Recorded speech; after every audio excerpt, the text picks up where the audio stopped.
offering directly our support to all beings who are resisting genocide. And if you feel called to, the perpetrators.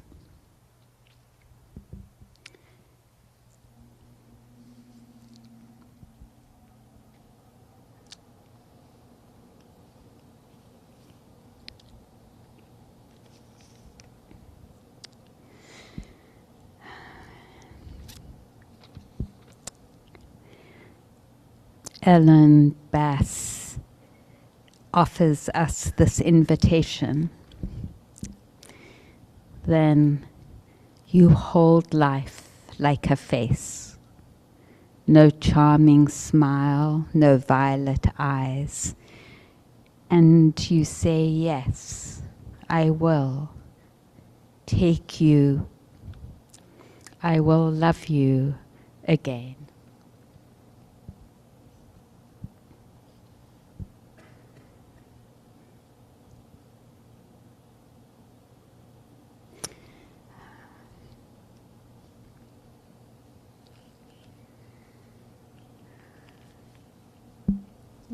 We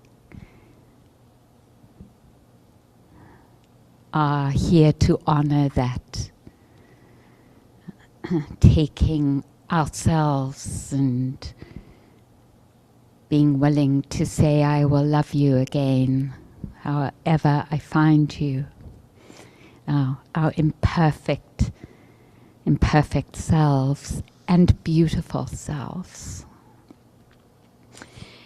And having talked about a vision last night and awakening last night, I wanted to include, and there are many steps to embody that in this path, and it's one of the reasons I love this path, that it actually gives very specific practices to embody, to realize that holding that we are being called to. And that is the experience of feeling sensation, not emotion, but feeling sensation. And it might be you know this, well, you do know this already. Every time we eat, feel a touch, physical touch, internally or externally. Every time we are aware of our seeing or our hearing or our tasting, there is always something that's happening. And often we know it, but we're not aware of it and the impact of it. And that is, there is always the experience of either pleasant, unpleasant, and neutral. And neutral means neither pleasant or unpleasant. And there's a big red arrow on my page in the book pointing to this, because the Buddha says this is such a beautiful entry point into how we learn to hold ourselves with love. Why? Why would that be? Why is noticing feelings so important? This feeling of pleasant, unpleasant, or neutral. It actually is the direct link between whether we go on to suffering or not. And why is that? Because pleasant feelings, when there isn't any mindfulness present or love in our field present, or generosity or faith present, the habitual response when we go to pleasant feeling is for the mind to forget, because there's no mindfulness in these next moments, unless there is, and then it's a little different. The mind forgets and moves out and says, I want more of this. And this, whatever it is, the next bite, having done eating meditation, I'm so aware of that.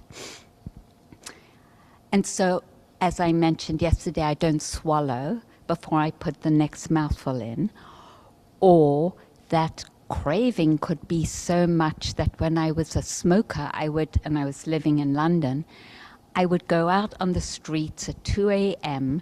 for a 15-minute walk downtown to the cigarette machine because I so badly wanted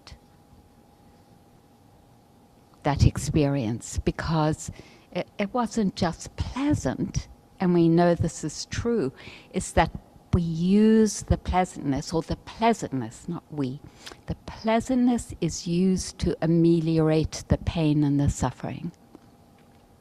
And so sometimes it feels we are out of control in that grasping and wanting.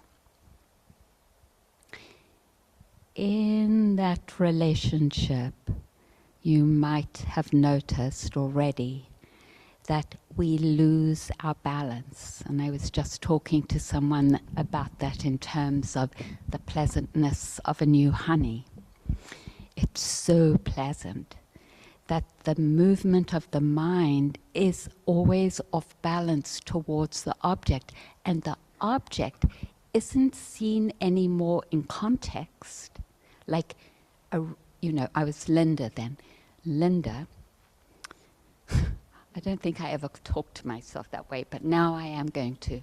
Linda, do you really want to go by yourself at 2 a.m. into Kentish Town to get a cigarette? Because in that moment I said yes, because I couldn't think of the context, because the nature of craving is that it isolates the object from the whole field. Not just the whole field of the object, but the whole field in which that is happening. It's when I was talking about ignorance covering something up, craving, wanting, going towards that wanting covers up the capacity to comprehend what's going on and whether it is.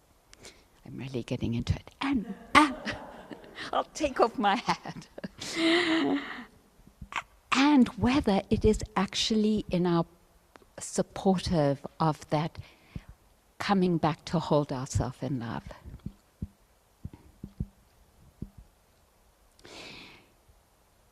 So we can see, it might be worth inquiring, how is my relationship to pleasantness? Am I using it as a substitute? No shame, no blame, because of course we are. That's what's been given to us as one of the resources in capitalist society, is a lot of objects to create pleasant experiences, especially if you have money.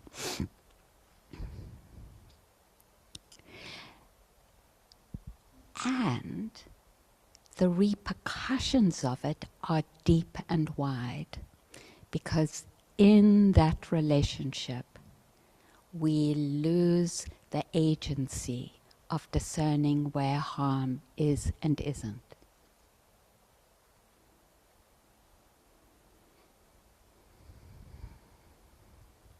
And that's why the Buddha said it was so important to notice. It's not bad, it's not shameful, it's just, is this supporting me in my vision? If we decide to let go, or to work on letting go, or to unattach, or to unhook, or unzip, or shed,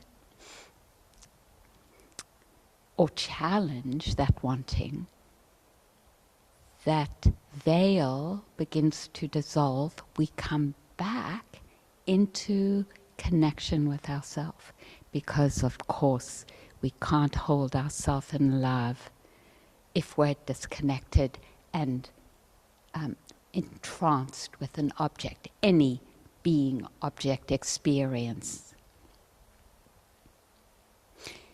The same goes for aversion. The same dynamic. If I am hating someone, then I'm entranced in the same way, but in aversion, and pulled out of center and disconnected and cannot see the whole context. This is just a little bit maybe to help us. Oh, I've forgotten the last one because it's so far away from my experience. And then there's experience of neither pleasant or unpleasant, a kind of neutrality that does the same thing. It covers things up. So I want to give you an example of our identification with these three energies. So greedy, neutrality, and confusion, which comes with neutrality, and aversion go to a party. And Molly opens the door, and greedy walks in and says, "Oh, wow, look at that. That's like their stuffed mushrooms and cheesecake. And I love that, and great music. And look, there's Alex there." Okay, so the pattern, because some of us tend to see all the time what's pleasant, what's attractive, and so we're already seeing that, right? Even without our awareness, it's automatic. And then there's that movement towards it, to the wanting of the pleasant. And then there's aversion coming in. This is me. Oh my God, that music is so loud. And I can't believe it's 7 p.m. and they're only serving cheesecake and stuffed mushrooms.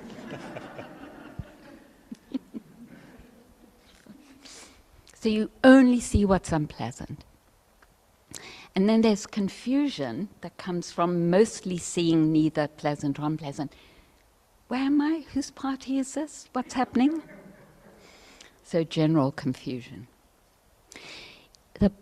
The Buddha said, well, it was the Visuddhimagga, the teachings that were written down after the Buddha 500 years ago, said that each of us has one of these as predominant.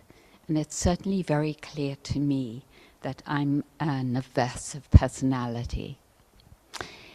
And it's helpful to know because we can challenge that and say, this is a habitual way of looking at something. And maybe I can stop and take a moment and comprehend the whole situation. And that's the beauty about slowing down, because when we rush, that's harder to do. Or when we're doing a lot, it's harder to do. To say, I think I'm seeing reality as it is, but I'm not. And one of the ways I can tell is that I'm feeling a little off balance, we say stressed, and I'm not connected to the whole of the situation and my well-being. And I so much want to emphasize this isn't about something being wrong about ourselves. This is the Buddha and wisdom beings highlighting for us a possibility of unhooking to access the beautiful qualities that are liberating. I want to say one more thing before I go into the guided meditation.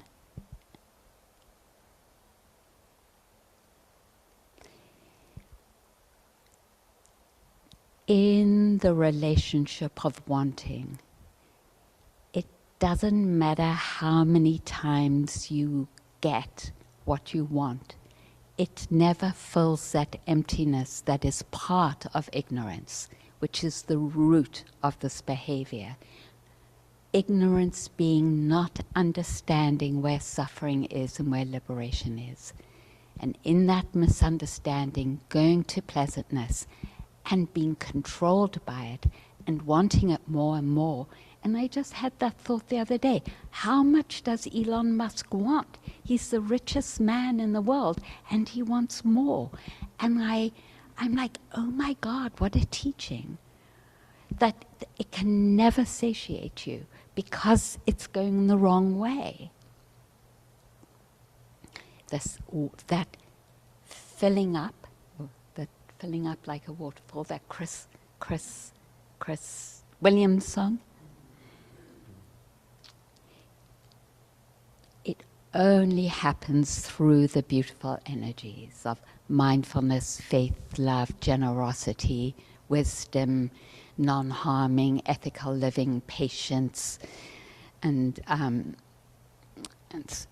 renunciation, all the beautiful energies that are living inside of us. Those are the energies that fill us up.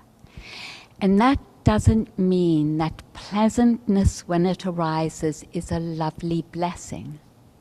Like when you're walking down the path and suddenly you see a yellow flicker or an osprey and you're like, oh my God, I get to see that. You know, I'm feeling so blessed. That delight. Pleasantness is a delight, but it's passing and can't fill us up in the ways in which we're deeply hungry to be filled up.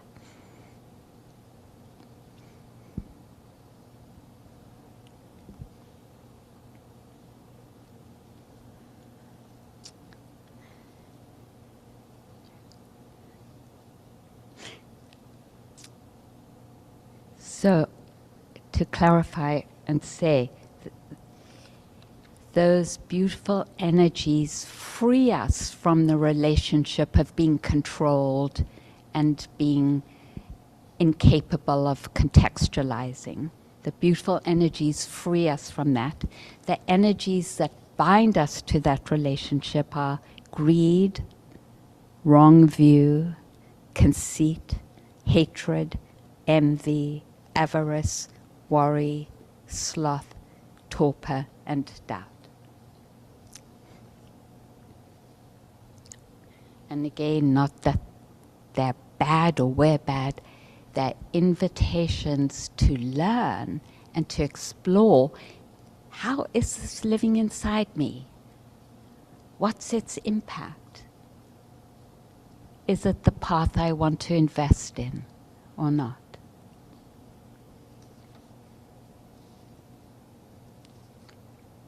So, beginning to notice, if you would like to, the feeling tone of our experience. Sometimes it's not so strong, it's more neutral, sometimes it's stronger. So, let's begin with just whatever posture you would like to find as relatively comfortable. I know it's relative.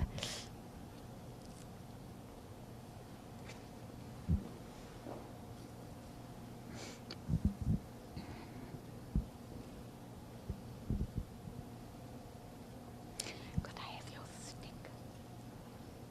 Thanks. I'm going to begin just with a little experiment to see, just a more obvious experiment to see how it is for you. Just however we ground,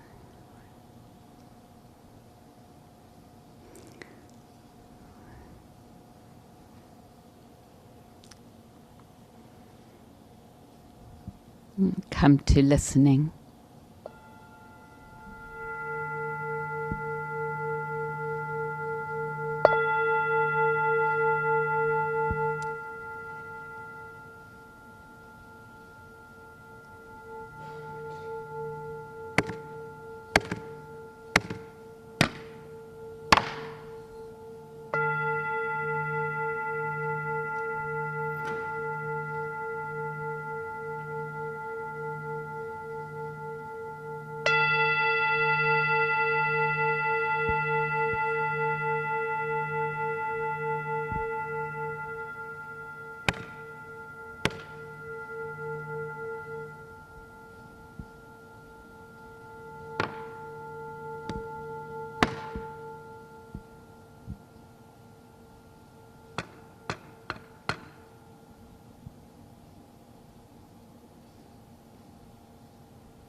pleasant, unpleasant, or neutral.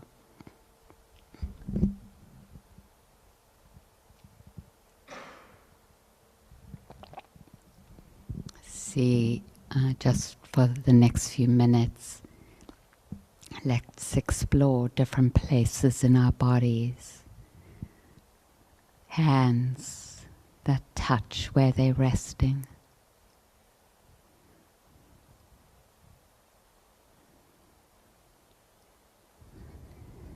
Sensation.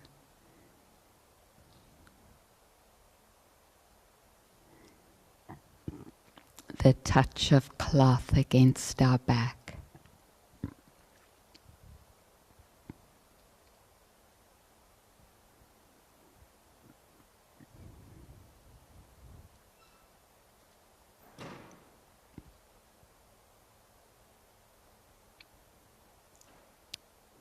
The knees.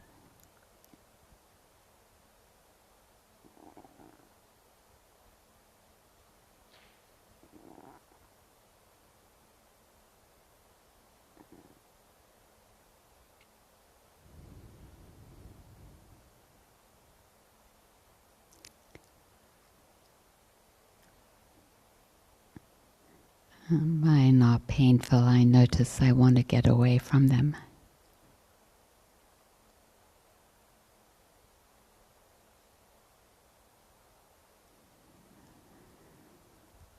So I'm being invited to hold that with love and presence.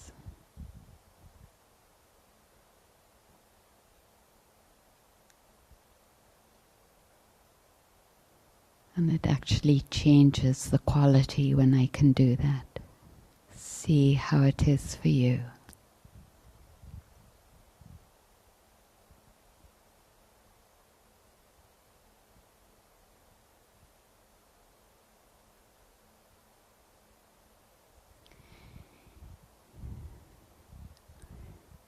Notice how your in-breath and out-breath are.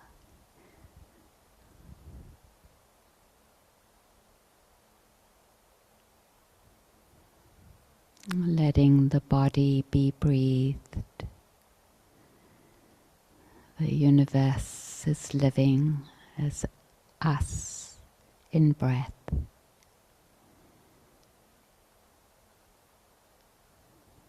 Is the in-breath different than the out-breath?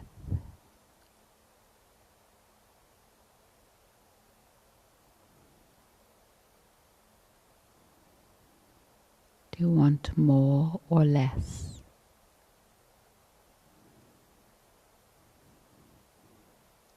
Or in equanimity, non-reactive, just noticing?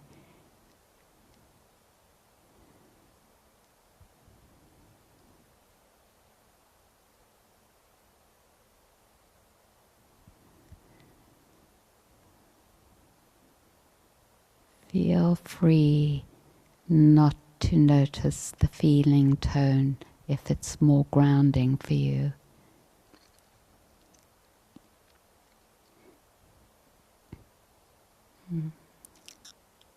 Anchoring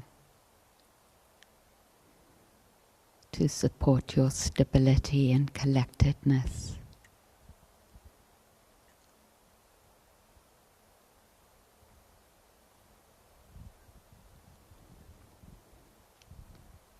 And whenever it feels right, checking in on the feeling tones and what unfolds.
Returning if the mind has wandered for these last few minutes.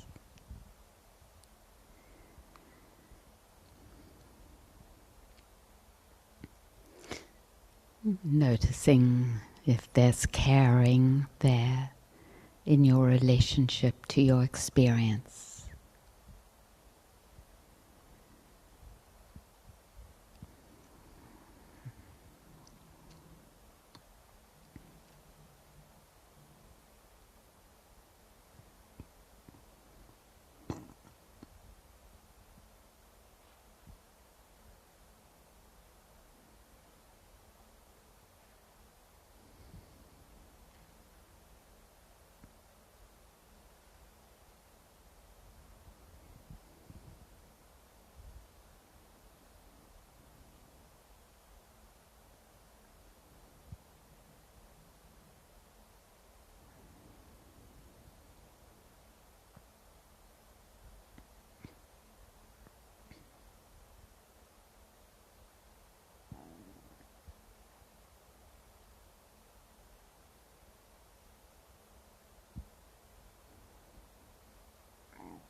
As we come close to the end of this practice time together, see if you would like to take a moment to appreciate your efforts, your willingness to try it on.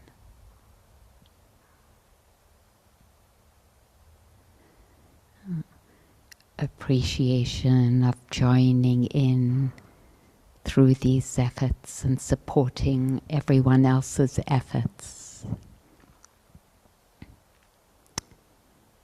And receiving their support, inquiring into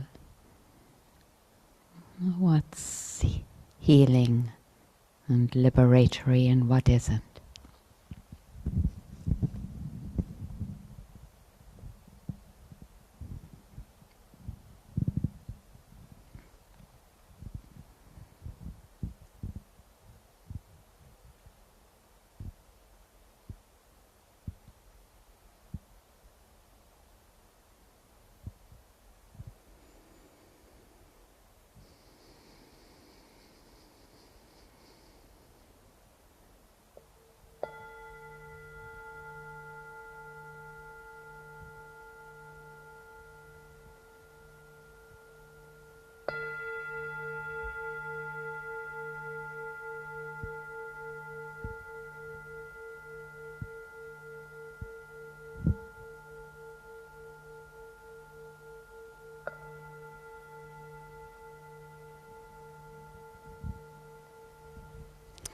Thank you for your efforts. Thank you for your practice.